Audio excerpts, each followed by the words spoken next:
Hello mga ka-FW. Ito yung kahapon kong inano, yung vegetable salad. Binaon ko. Oh. Kasi dito pag di ka madiskarte sa pagkain, kulang talaga ang 500 mo sa totoo lang. Ako ito, mga tira-tira ko lang ito sa rep nung Pasko sa Bagong Taon. Hmm. Oh. Ito na kinain ko, ang dami oh. Hmm. Healthy pa. Oh. Kasi yung 300 mo dito, kung hindi ka magdidiskarte, hindi talaga kakasya. Kakapusing ka talaga sa totoo lang. Hmm. Kaya ako lagi ako nagluluto, lagi ako nagbabaon. Bihira akong kumain sa labas. Bihira akong kumain ng yang kabsa na yan. Nagkakabsa ako pero most of the time bihira talaga. Lagi ako nagbabaon. Kanin.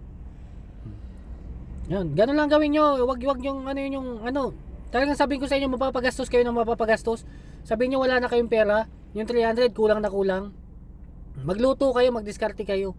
Kasi marami naman pong pwedeng diskarte sa ano, sa dito lalo na manok mura, itlog mura. Hmm. Napakamura po ng mga bilihin dito.